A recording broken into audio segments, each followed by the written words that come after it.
এদেশের ৭১% মানুষ যারা স্বাধীনতাকে বুকে ধারণ করে, লালন করে, পোষণ করে এবং বিশেষ করে এদেশের যুব সমাজ স্বাধীনতাকে আবেগ দিয়ে বুকের ভিতরে আগলে রাখে।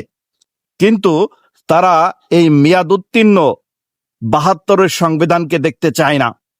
অর্থাৎ এদেশের সাধারণ মানুষ ওই যে মেয়াদোত্তীর্ণ ৭২-এর সংবিধানকে আর দেখতে চায় না।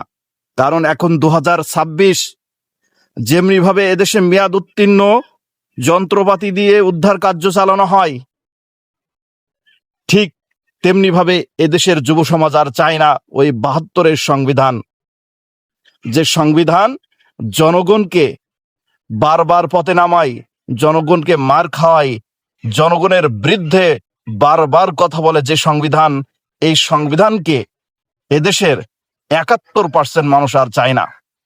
এখন 2026 সাল আপডেট হয়েছে। এখনকার যুবক সমাজ যারা রয়েছে, এখনকার যুব সমাজ যারা রয়েছে সবাই আপডেট। তারা চায় তাদের সংবিধানকে ঢেলে সাজাতে, আপডেট করতে। তারা ওই মানধাতার আমলের, সেই পুরনো আমলের ৭২-এর সংবিধানে তারা থাকতে চায় না। এজন্য জনগণের ম্যান্ডেটকে বুঝতে হবে সরকারকে। সরকারকে সেই ৭২ সালে পড়ে থাকলে হবে না, কারণ এখন 2026। সরকারের বুঝতে হবে জনগণের ম্যান্ডেট, জনগণ কি চায়, জনগণ কি চাচ্ছে, সে অনুযায়ী তাদেরকে সাজাতে হবে। যদি তারা ব্যর্থ হয় তাহলে তাদেরকে চরম মূল্য দিতে হবে। এজন্য অবশ্যই এদেশের ৭১% মানুষ এবং যুব সমাজকে গুরুত্ব দিতে হবে। আমি বলেছি, যারা স্বাধীনতাকে বুকে ধারণ করে, লালন করে, পোষণ করে, বুকের ভিতরে আবেগ দিয়ে আগলে রাখে, যারা ৭১-কে আগলে রাখে, তারা ওই ৭২-এর সংবিধান কিন্তু চায় না। কারণ দেশ আপডেট হয়েছে। ওই প্রাচীন মানধাতার আমলের সংবিধানে তারা আর পড়ে থাকতে চায় না, যে সংবিধান শুধু মৃত্যুর মিছিল ছাড়া আর কিছুই দিতে পারেনি। সেই সংবিধান তারা আর চায় না। তারা চায় এদেশের সংবিধানটাকে ঢেলে সাজাতে, সুন্দর করে সাজাতে।